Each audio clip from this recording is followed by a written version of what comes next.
Drew Gooden's a good vid. How long is the Drew Gooden video? 26 minutes? Hey guy, a couple weeks ago I was at an Airbnb trying to figure out what the $200 cleaning fee is supposed to cover if they're just gonna make me do a bunch of chores anyway, when we realized that episode 4 of Severance had just come out. And what great timing this— Severance frogs! I have been so overwhelmed. I've been so browbeaten by the Severance Special Ops Force that goes around and tries to mentally and physically hurt you if you don't like Severance. I've only seen episode 1. I didn't like it, as I've said. But so many people that I do respect have told me to watch it that I'm finally starting to break down. But I'm hearing its peak from so many people that I feel like I have to power through and give it another shot. If you were to tell me what episode of season 1 does Severance hook you, when does it get really fucking good? Episode 10?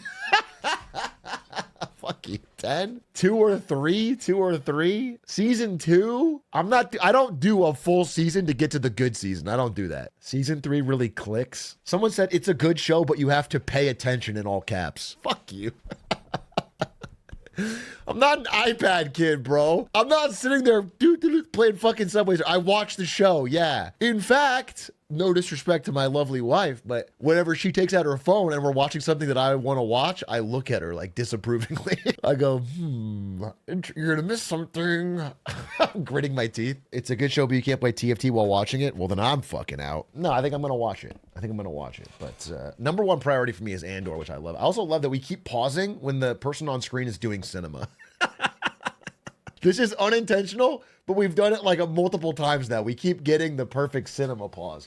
Drew Gooden, tell me more. This place had one of those beautiful 85-inch frame TVs that make it look like an art piece on the wall. They had surround sound. They had a telescope pointed at the TV. I couldn't imagine a more perfect place to watch what would turn out to be a slightly confusing episode of television. So we turn it on and instantly we're like, why does this look like shit? I know that this TV costs thousands of dollars, and yet the moment anything moves on screen, it turns into this jumbled, blurry mess. But of course, because this kind of thing has been happening for years, we knew it was because of True Motion, or Motion Plus, or whatever this TV calls that feature, where it smooths out every frame and makes everything you watch look like it was shot on an iPhone. The best thing about this feature is that it's always on by default, and nobody I've ever met likes it. It's also named something different by every manufacturer, which makes searching the menus for it a little adventure every time. Now, I know I'm not even close to being the first person to complain about this feature. It seems like everybody hates it. But that's also why it's so confusing to me. If so many people hate this, why after over a decade are TV manufacturers still forcing the— Can I say, I think it's because it looks really good in Best Buy. You're walking through a TV in Best Buy and you play a fucking 4K video of a forest and it looks fucking awesome. And then you buy that TV. That's why it's default. That's why it's on there. Sports look good. Yeah, exactly. That's why. It looks bad for all movies shot the other way. But like a TV that doesn't have it and a TV that does in Best Buy next to each other, you're going to buy the one that has it because it looks fucking 1,000 times better. Do you know what movie looks fucking terrible? Upscaled, Blu-ray, 4K, every smoothing. National Treasure. National Treasure looks so cheap and tacky. It looks like Nicolas Cage is like very clearly on like a, it looks like a playground, like a Disney playground or a music park set. Everything looks plasticky and fake and it looks so bad. I don't know why I watched it. It was at someone's house. It was on TV and it looked terrible. But you watch it on normal and it looks like cinematic and adventurous. It's down everyone's throats. How do they benefit from making their product look worse? I remember ecstatically buying this Samsung in 2019 and almost returning it because the default settings made it look so bad I thought it was defective. I just kind of sat there in denial about it for almost a week before being like, this can't be right. There has to be a setting I can change. Tragically though, a lot of people don't know about this setting. They don't realize their TV is actively sabotaging their viewing experience. And if this doesn't describe you, it probably describes someone you know. And by that, I of course mean your parents. So sit down with them, explain what's going on, tell them why you get a headache whenever you watch TV with them, and reiterate that it's not their fault. Show them this video by a guy named Noodle. Let's say it's on twos. The AI doesn't smooth anything between the first and second frames of a single drawing because there's nothing to smooth. They're the same picture. This means that what was originally a perfectly fine 12 FPS animation is now a janky mess. Or if they'd prefer to hear it from someone they know, have Tom Cruise explain it. Video interpolation, or motion smoothing, is a digital effect on most high-definition television. I'm Tom Cruise. Just make sure they never find out about the whole Scientology thing. You cannot ruin Top Gun for your dad. That movie's very important to him. Now, I will admit, I was a little surprised reading some of the comments on this video, seeing so many people disagree. I didn't know people liked it when the $100 million movie they're watching looks like a soap opera. Now, I understand, of course, from a gaming perspective, people preferring higher frame rates, but I don't think that logic applies to movies. Games are interactive, so generally the smoother something is, the more responsive it feels. But you're not interacting with the movie, you're just watching. It doesn't need to be perfectly smooth. In fact, this is something I do, but whenever I'm watching a movie, I like to pretend I'm friends with all the characters. So I'll like stand up. I don't sound like I stand up and I like talk to them and I like try to I like pretend like I'm part of the scene. That way I feel like I have friends when I'm watching it. Is that, nobody else does that? That's what I do with your stream? Cool. Cool. I think part of what makes a movie look like a movie is the sort of ethereal nature it has. It doesn't look exactly like the way the world around you does through your own eyes, and I don't think it should. I saw someone say they like it because it shows the flaws in movies you couldn't see at 24 FPS, and it's like, no, the interpolation is creating those flaws. It's not reverting a film back to its original settings. It's not a director's cut your TV's giving you private access to. Yeah. It's just generating new frames. Also, why would you want the flaws? How does that make your experience better?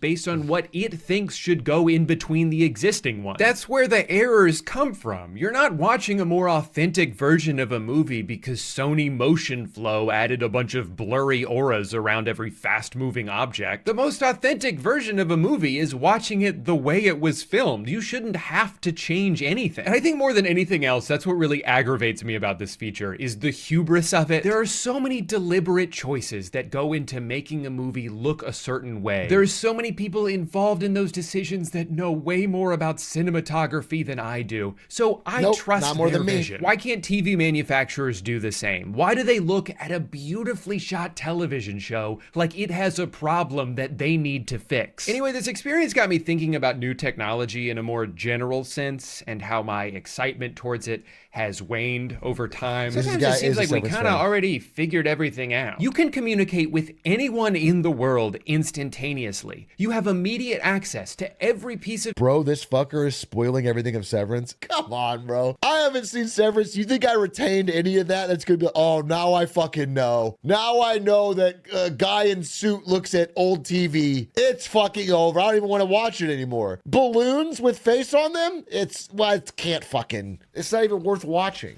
Music ever made. You can pay some guy to deliver a cold burrito straight to your door and it only costs $70. This is the peak of humanity, baby. There's nowhere else to go from here except backwards. So many things now seem to just invent a new problem so they can sell you the solution. Or if we do create something novel and revolutionary, it's only gonna stay that way long enough for us to kill all our competition, allowing us to ruin our thing and make it infinitely more expensive. There was a time where streaming services seemed like the final frontier of at-home entertainment, a marriage of cost and convenience that made all previous options obsolete. I mean, my DVDs are just taking up space, and even if I wanted to watch something, Ari believes this so strongly that even though I was willing to pay for all of these subscriptions, HBO Max and Hulu and Netflix, she canceled them all and like set up a fucking piracy server. And I was annoyed because I'm like, I don't care. I'll pay for it. I just want to click it. FBI right here. She's right here. She's in the home. Anyway, it is kind of cool when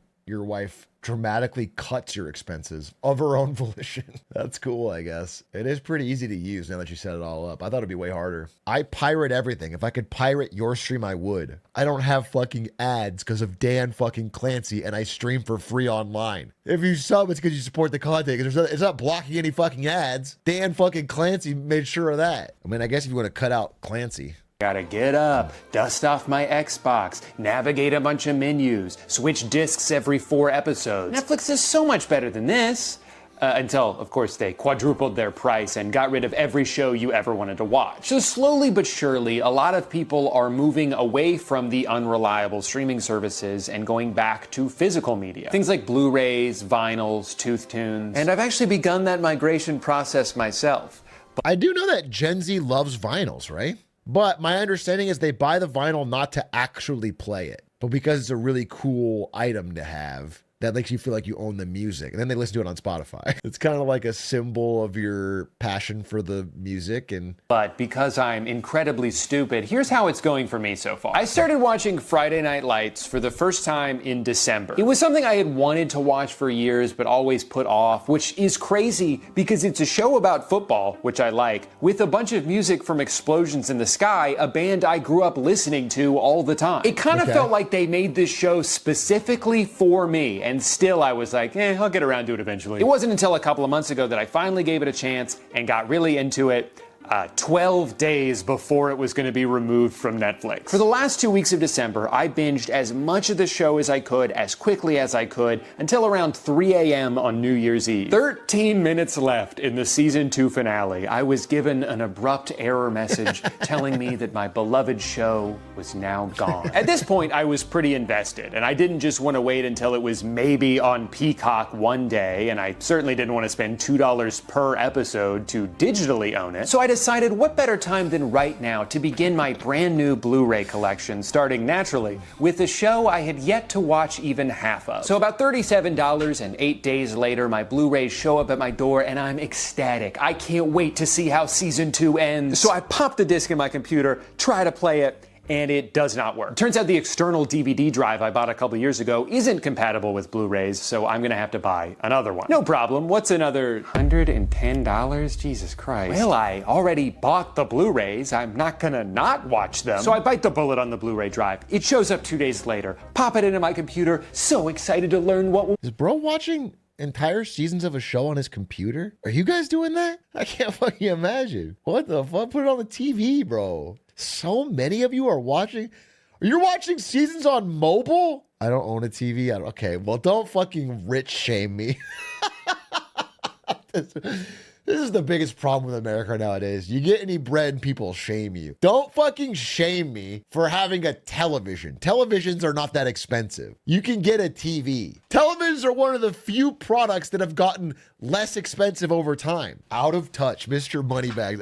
This is egregious. I'm at college, I'm walking one of the community TV. I see. If you're in college, bro, in college, we still got a TV for the dorm room. Each? No, we shared it, but like you could, I never felt like there was such a demand for all hours of TV that I couldn't watch a show on it. I'm not a rich kid. I had one working parent. He's a military dad, and I went to ASU. It just wasn't that expensive. It wasn't that, you guys are talking like TVs are that expensive. This is crazy. Are you saying you have to have a $3,000 fucking high-end TV? No, you can get a fucking TV. Why my monitor is worse? I don't think the monitor is worse. Here's what I think is happening. And you tell me if I'm wrong or if I've caught you dead to rights. When you watch a TV show on your computer, you are way more likely to be tempted by the million other things you can do on the computer. So you're likely to put it on a second monitor, not pay a fucking attention, and do 40 other things. So you're not really watching it, right? Become of Brian Smash Williams? Huh, that's weird. Doesn't seem to work on VLC.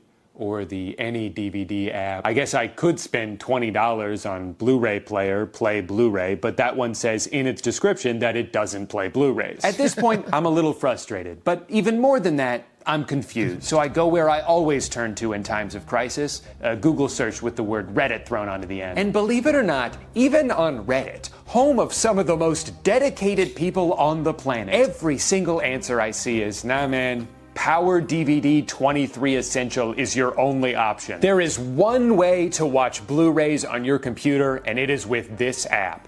You want to know how much that app costs? $80. What and it's the like, fuck? I don't want to spend another $80, but I've already spent more than that just to make it to this point. I have to see this through to the end. Anyway, I bought the app, and it works most of the time. Although I should probably say it's been doing this. There ain't no fucking way I'm paying 80 for an app. And that I am someone who spends money occasionally frivolously. Ari was right. She's right about a lot of things. She's very wise, but there's no fucking way I would do that. That's like 1/4 of what you pay for news sites collectively. In aggregate, I pay for all of these news sites more than $80 for sure. But I don't think I spend more than 80 on any individual news site. And even with that, that's different than a fucking app. You spend $80 on floss. No, I spent $200 on a digital flosser. That's different. It's a one-time use. That's an investment in my oral health. How is it? Useless if you already floss. there's no special advantage. The turning it on does nothing. However, it helped me floss more consistently because it's kind of cool and it lights up and it does a thing. So I got my value for me. Can I recommend it in good faith? No. Does it hum Kids Bop to you? I'm getting the sense you're trying to imply that I'm somehow childish for using my light up floss toy. And that's not only hurtful, but uncalled for. This thing now where it tells me my cloud subscription has expired and I need to visit the Cyberlink members zone for more information. So, money well spent. Long story short, I spent $227 to watch a show that I could have seen on Netflix at any point over the past 7 years. And to be honest, I'm not even sure if I like it that much. Also, I know what you're thinking. Drew, couldn't you have just put the Blu-rays into your PS5, you moron? Yes, I could have. But the whole point of watching it on my computer was so I could second screen RuneScape on my other monitor. What part of dopamine addiction do you not understand? Caught! Fucking caught! Yes! That's what I'm talking about! You're not really fucking watching it, dude. You're kind of like... Dude, this is so funny because Netflix is actively designing shows for this user. Every show, the characters have to loudly say what they're doing and there can't be too much going on screen so that you can watch it passively with your fucking phone out. For everyone who's got me on a second monitor, we're watching Drew Gooden right now. The mood is pretty good. We're having a good time. So far, we agree with the video, but we haven't seen enough of the point. So if you want to just be caught up while you're fucking not paying attention, I don't have a second monitor, so I just tab out. Am I cooked? Well, I would tell you to get a second monitor, but everyone's going to say I'm poor shaming.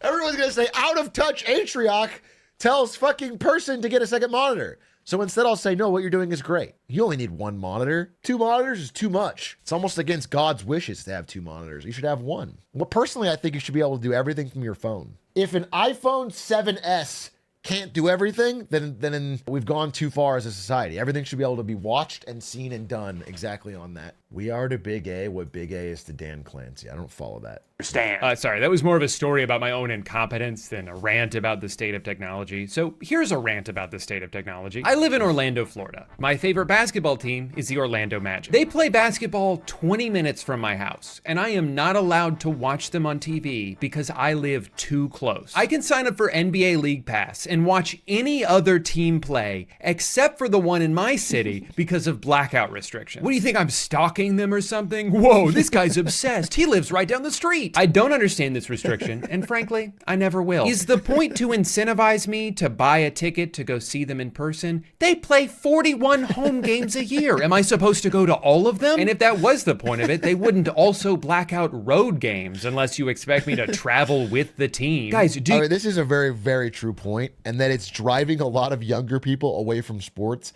at least in the ways that traditionally used to be watched. Now, people are still watching sports, but a lot of them are only doing it through piracy and through highlights and through like social media cuts. The days of people watching full games of sports is like completely eroding under a certain age because they've made it such a fucking hassle. It's so expensive. It's so difficult. The rules are so arcane. And I agree with all this. I'm 100% in agreement. I think it fucking sucks. Again, I try to watch every Lakers game, but like the easiest way to do it is to wait till after it's over and watch the highlights. I don't want to pay for YouTube fucking TV. It is too expensive. You want me to follow them around or not? I'm getting mixed signals here. Anyway, here's what I've had to do the past 6 years as a paying customer in order to watch my team play. First, I had to sign up for Sling TV because they were the only ones with the Fox Sports Florida channel. Then those two couldn't reach an agreement, so I had to switch to Fubo TV because they were the only ones with the Fox Sports Florida channel. Then those two couldn't reach an agreement, so I had to switch to YouTube TV. Can you guess where this is going? Yeah, they couldn't reach an agreement, and now I can't watch it anywhere, this time in the middle of a season. So out of desperation, I sign up for NBA League Pass, which again prohibits me from watching my team because I live too close. The workaround here is using a VPN to change my location to somewhere else.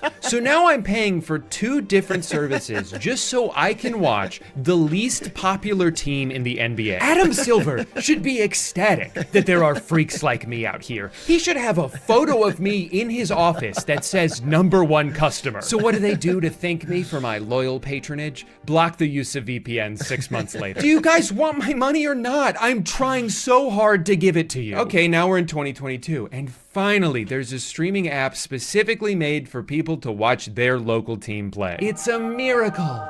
It's called Bally Sports, and it is the worst app I've ever used in my life. It freezes during commercials. The feed cuts out constantly, especially in the fourth quarter. Not that I wanted to watch that part anyway. It refuses to remember my login information in between games. Did I mention they play 82 of these every year? I'm getting real tired of typing in my password every night. While all of this is happening, behind the scenes, Bally's parent company is not doing so well. They lose over $1.2 billion in 3 months. What, were they setting it on fire? Fast forward a few more months to 2023, and Bally is filing for bankruptcy. Well, it was nice while it lasted. Nope, they're still going, somehow. Turns out I don't know what bankruptcy actually means. What I do know is that this probably doesn't bode well for the growing list of technical problems they apparently don't have the money to address. So that brings us to today, where after 3 tumultuous years, I'm excited to report that the app is now a little bit more reliable. Let's go! But also it's been rebranded to the FanDuel Sports Network, which means every second of every broadcast is pretty much just one big ad for gambling. I should make a video about that. I know that this is one very specific gripe about a very specific problem, but I feel like there's so many things like this now. So many companies that seem to get their rocks off from making us have to jump through hoops in order to do anything. They're constantly merging with some other company so they can both be sold to a third company. Content bounces around from streaming service to streaming service like a hot potato. We tried to streamline everything and only made it more complicated. I can't keep up. I'm just a lowly consumer. Everything's so confusing now. I need a break. I know that part of the feeling I'm about to describe is just because of my diminished sense of wonder as I've aged, but I feel like there used to be a time when technology was a lot more exciting to me. I mean, what could be more fun than a gadget? Well, besides a gizmo, of course. But it seemed like most things that came out had a genuine purpose, that there was more of a collective desire to push humanity forward, to provide solutions to actual problems. And I know that this is all still happening, but it seems like so many innovations now are just new ways to manipulate people, or spy on people, or replace people altogether. I'm not excited about what might be created in the future as much as I'm fearful of it. I'm fearful of what AI is threatening to do to every job on Earth. I'm fearful of all these humanoid robots that keep popping up. What if one of them tries to kill me? Or worse, what if we fall in love? How am I supposed to explain that to people? For every OLED Steam Deck and surprisingly powerful tiny Mac computer, there seems... I was gonna say the Steam Deck. I think the Steam Deck's pretty cool. I think there's some VR stuff coming out. I know Valve was working on a new ultra deluxe VR headset they have been working on in secret. I think that's kind of cool. What's another like recent piece of technology that's kind of based? AirPods were unequivocally a W. People really liked them. High quality earbuds in general have been a nice improvement over my younger days. The Ray-Ban Meta glasses are kind of a bust for me. Well, they're okay. They're kind of cool. But because they can't stream, it's been kind of useless. I think they're kind of cool, though. They're definitely a gadget. Smartwatch, I don't have one. This is after I started working at NVIDIA, but I went back to Twitch for like a meeting to see my old coworkers or like do something. And we were all sitting around eating at the table. And I was making this rant about how like, I actually think smartwatches are kind of ugly. I was like, why do people use real watches are really cool and classic. And like, I wouldn't wear a fucking smartwatch. And then I looked over and the guy to the left of me is wearing a brand new smartwatch. And he goes, well, fuck me then. And he gets up and leaves the table. And I felt so bad. No, I know, YTA, 100%. I did apologize.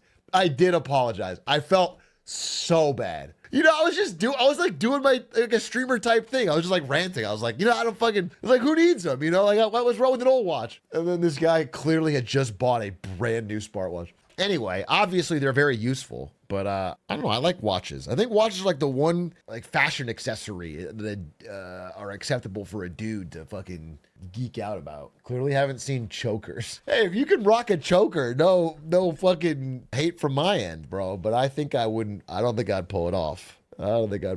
Chains are more common with Gen Z. I had a wallet chain briefly with some baggy pants when I lived in Germany as a kid. I don't know if I pulled it off. I felt really cool. I felt really fucking cool when I had it for sure. to be 10 wearable AI companions, or a TV that's free because it never stops showing you ads, or what if you could wear your phone on your head so it could never stop showing you ads? I remember when touchscreen smartphones came out, and I practically started drooling at the idea. This device, which I hate more than anything in the world, is incredible. It's truly amazing what this thing is capable of, but now the question is, where do you go from here? The jumps in phone technology have become pretty unnoticeable, despite how hard they're trying to get us to notice them. When we went from landlines to cell phones, that was great. I gotta say, this is like this whole campaign. I've seen these ads around LA. I'm not stopping because it's a glizzy. glizzy. Wow, it's a business glizzy. It's right up my alley. These ads feel so not Apple. You know, Apple used to have a real class to the ads. Something about this ad, though, is really doing it for me.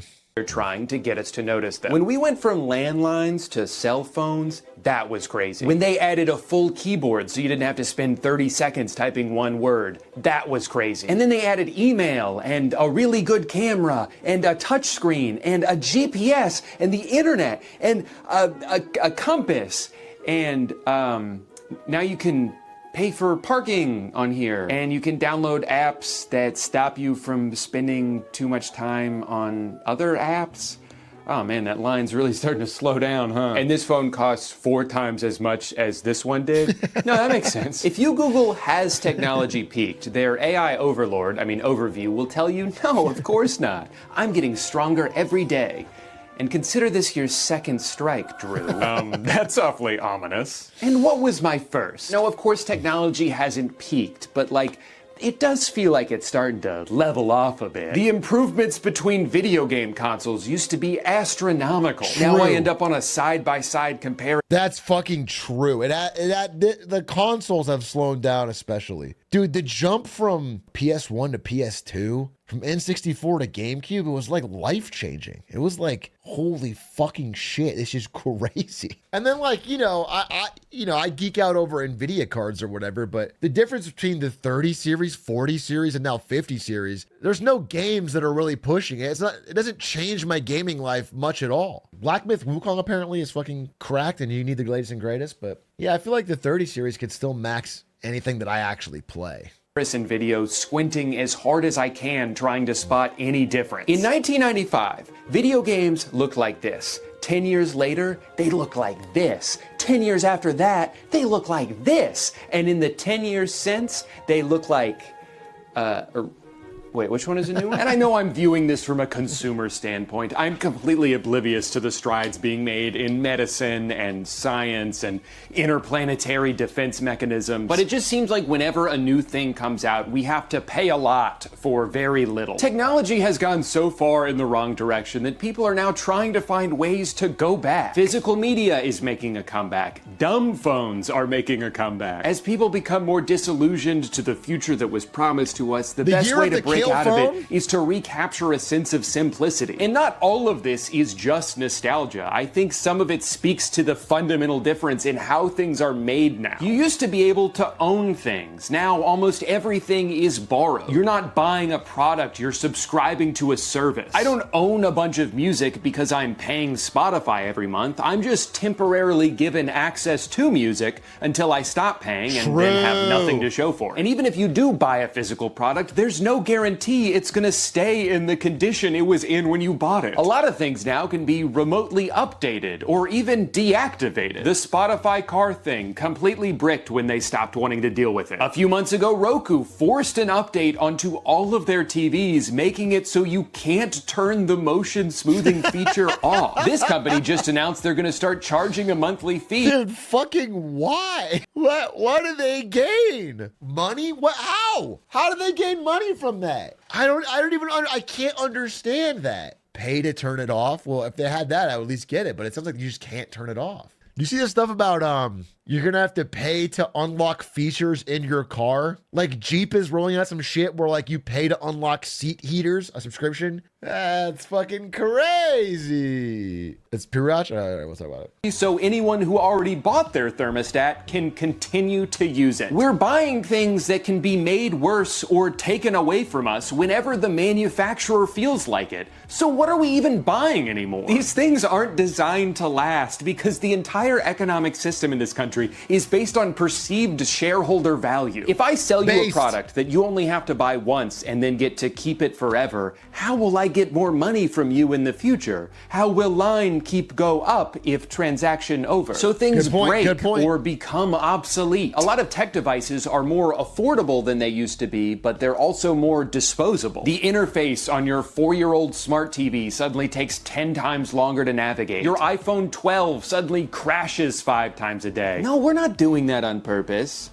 But it does kind of seem like a sign that it's time to buy a new one, right? And this isn't a conspiracy or an exaggeration. Technology is making us dumber. Rarely while using your phone are you in the driver's seat, except when you're texting while driving, which is a lot of fun. But it's mostly a passive activity. More often than not, you don't open an app in order to do a specific thing. You open an app and just see whatever it chooses to show you. Sometimes you like it, sometimes you don't. Either way, the past hour of your life was entirely decided by an algorithm. You're not thinking for yourself, you're not making a decision for yourself, you just turn off your frontal cortex and submit to whatever Mark Zuckerberg has curated. Clearly, this is all making us smarter because it's giving our brain more time to rest and get strong. Before, it was all stressed out from having to work, but now you get to turn off the front of your brain, scroll for 3 hours, and give it time to grow strong and powerful. So we're probably fucking smarter than ever. Rated for you. And the more we're conditioned to accept this relationship, the easier it is to sell us an AI agent that does all of our thinking for us and that we learn to trust implicitly. I mean, how am I supposed to be excited about technology when this is the direction we're headed in? It seems like everything is slowly trying to turn into everything else. A new app will come along with one specific niche use and then inevitably get turned into yet another form of social media. Like the Shop app. I've been using this for a couple years because I like the idea of having one account that works across multiple websites. But now, of course, it's just like another thing designed for you to scroll through. I open it up to see how far away my pants are, and it's like, hey, you want to buy something else while you're here? You want some Alpha Lion Superhuman Hulk juice? What about Goof Juice? Chug Juice? Oh, I know what you want. I want Chug Juice. A little cake shaped like Texas. They also give you rewards, but it amounts to virtually nothing and is really just an excuse to send you more push notifications. Hey, don't forget to use that 14-cent credit before it runs out. It only works on this website that sells hoodies for dogs. You open up the Ring app so you can see who's knocking at your door, and they're like, hey, you want to see this funny video of a goat? Venmo defaults to the page showing you how many of your friends had pizza this week. Why do I need to know? Dude, the Venmo social media feed is so fucking useless. Why did they do it? Who asked for it? Why does it exist? Nobody cares, and the only thing it exists for is people to write the word drugs. It's just people saying for fucking guns and weed or whatever when they're buying a fucking dinner. Or for like a stalker to search through. Or for someone who's sad to search through to see which of their friends are hanging out without them. It exists for no good reason. It has no positive function in the world for it to be a public social media feed. I bought that light in the corner a few months ago, and the only way to control it is through an app. And you're probably thinking, certainly there's no social media aspect to an... I know somebody who was caught cheating through Venmo. Was it like a prostitute or what? Bro paid back bar drinks over Venmo. I see, that makes sense. For bar drinks on our cheating date. Dollar request for condoms as I'm cheating on my significant other. App that turns lights on and off, and that might just be the dumbest thing you've ever said. Of course it has its own news feed and hashtags. Of course there's a pop-up telling me to take the Govee app user experience survey so I can earn 50 Govee points and a chance to win Govee merch. App is a goddamn joke now. Worst change to an app that could ever happen. Can't even remember my dream view settings anymore. May as well check all my lights and ban if this is the only way to control them. What a joke. Well, I wanted to respond to this comment saying that I'm just here for the Govee points, hashtag Govee rewards program, but that feature is only available to savvy users. So I agreed to the savvy terms and conditions, and they congratulated me on becoming a savvy user. You're following all of this, right? Instagram has its own TikTok feature. Twitter has its own TikTok feature. And you probably guessed this because you'd never make the same mistake twice. The Govee app has its own TikTok feature. Everything is the same thing, and I'm tired of it. These apps are all so intent on monopolizing your time that they'll design it in a way that makes it hard for you to leave. Dude, I'm exclusively communicating through the Govee app now. I'm going on the Govee feed and I'm dropping some banger funny videos, okay? I want to build a big Govee following. They tell you as a creator to diversify your following. So I can't wait to have a lot of my fans coming in and saying, I'm here from Govee. Love the Govee videos, bro. Dude, you were hilarious on Govee the other day. Want to check out the Twitch stream? I want to build a Govee audience. Like a YouTube link on the Facebook Messenger app, and instead of just taking you there, it'll be like, oh, I guess you want to open that app instead, huh? All right, here's a button. It doesn't work though. No, I'm just kidding. It will work if you click it 15 times. And then it will take you to the App Store so you can open the homepage of YouTube and just search for that video yourself. Was that helpful? Good. It wasn't supposed to be. I just noticed the desktop Instagram website has incorporated that thing that's supposed to prevent you from accidentally exiting out of like a checkout screen or a form you're halfway through filling out. But they're just using it anywhere on their website. Literally scrolling through the homepage, I try to leave, they grab my arm and say, no, are you sure you're done with us? We were just about to show you a really cool ad. Are you sure you don't want to see what it looks like? Sometimes I feel like you don't even like me anymore. It's no wonder so many people are trying to turn the clock back on technology and return to a simpler era. Not so far back that you gotta like eat bugs and sleep on a log, but just back to when these modern conveniences were still exciting and didn't feel so predatory and manipulative. Technological advancements don't feel fun anymore because of the motivations behind so many of them. It doesn't feel like we're trying to make life better when almost everything is designed to be as addictive as possible. These things aren't supposed to be fun additions to your life. They're supposed to be a new thing for your life to revolve around. And no amount of profit or growth will ever be enough. It seems like there's more thought put into how you can continue to charge people. Your old ass probably remembers that. Young people don't shut about the fucking early 2000s. Everybody likes the early 2000s, bro. Millennials, Zoomer, everyone likes them. They look back and they go, oh yeah, I like the shows. I like the technology. Even Zoomers like 9/11. That part I don't like. That part I think was a bad part of their 2000s, but like Zoomers even give that a plus. So it's like, what the fuck? But Zoomers don't know about the 90s, bro. The fucking 90s? Economy roaring. Everyone's got jobs. Sun was shining brighter. Everything was up and up. The Berlin Wall fell. You know, in the 90s, Bill Clinton balanced the budget by cutting military spending because we thought we won and we never had to fight anything again. What? Cold War never ended, bro. Maybe you're right. Maybe it was a good idea to immediately follow that budget surplus by dramatically cutting taxes for the rich and then going to war at the same time in Iraq. Maybe you are right. That was the good way to go. Iraq war was peak. I had fucking Dick Cheney in my chat. Yeah, it's amazing. You had to be there, bro. For something they already own, than to just expand the experience of it in the first place. But hey, at least we're using all that extra revenue to pay the employees, right? Right? Sorry, I'm doing that thing again where I try to provide catharsis by ranting in a critical yet lighthearted fashion, but just end up spreading more negativity in the process. There, bro. So I'd like to end this video by highlighting some technological innovations that I'm thankful for. Number one, fiber internet. In 2018, we lived in a... Kill me!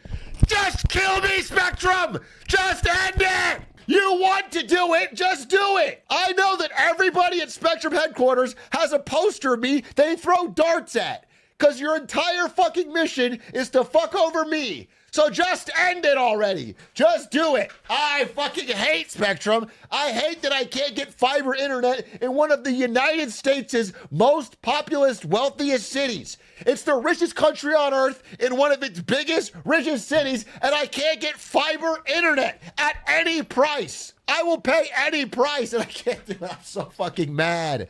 I'm so fucking mad. All right, I actually felt good. I had to get that out. You know how many times I've been on the phone with Spectrum? My God, I hate Spectrum. It's so useless. I'm gonna go live in fucking Clancyville if they have fiber. I swear to God. If Clancyville has fiber internet, then I have a new king. By the way, in case you're wondering, I do take it out on the minimum wage employee on the call. Just, I know some of you were like, wait, does he? Hope he does. I do. Of course. I have to. Yeah, I'm here because I want to send a message, right? So I do my part to make sure that I'm screaming and yelling at someone whose job it is to ink my call. And I get real mean and real personal with it because I want to like send a, so I guess I'm heroic for that. It's not a big deal. house where it would take me 2 hours to upload a 15-minute YouTube video. And during that time, no other device in the house could connect to the internet because I was using all of it. Now I get like 2 gigs per second and it never goes out. That's a luxury I know I take for granted. Now I should probably say that AT&T almost electrocuted me when they were digging in our front yard, burst into a water pipe, flooded half the neighborhood, and knocked down a power line, leaving live wires dangerously close to the newly installed moat they surprised me with. But they did offer me a $1 credit when I called to complain. So I wish I was joking about that. They destroyed our lawn and then offered $1 single as an apology. And you know what? The fucking arrogance. Just $1 so that if you take it, they have a record so that you can't sue them later. They're legally protected because you agreed to the dollar. That's so fucking funny. They should have an executive come out there and toss the dollar on the ground and say, pick it up like a dog. They should make you fucking get down on your hands and knees and wow, that's crazy. $1 is absurd. They're still not as bad as Spectrum. Number 2, our Nespresso machine. This is the world's greatest invention. It's all the convenience of a Keurig, except it doesn't taste like burnt garbage, and you can actually send the pods back when you're done to have them recycled. I mean, allegedly. They probably just throw them in the ocean like I do. I can't believe these pods are only moderately more expensive than K-Cups. They taste 100 times better, and you don't have to wait 45 minutes for it to cool off. Side note, how much money do you think Sabrina Carpenter turned down to not do a collaboration with them? They had to have asked, right? That's that mean espresso. It was right there. What are you guys waiting for? Some stupid YouTuber to promote your shit for free? Never gonna happen, bozo. Number 3, electric razors. Why was I scraping the shit out of my face for so long? These things aren't just better, but they're cheaper in the long run because you don't have to change the blades all the time. And I can use it on my balls. Okay. Oh, was that it? It was just the 3 things. Sorry, I thought I'd have more time to think of an outro here. Thank you so much for watching. Subscribe if you want. As always, YouTube gives me $100 for every new subscriber, which I like to withdraw as cash and use as kindling to help make it through this brutal Florida winter. So remember, every time you subscribe, you're keeping me and my family warm for a couple of minutes. Thank you for watching. Bye. That is true. That is how much YouTubers make. Every subscriber is $100 cash.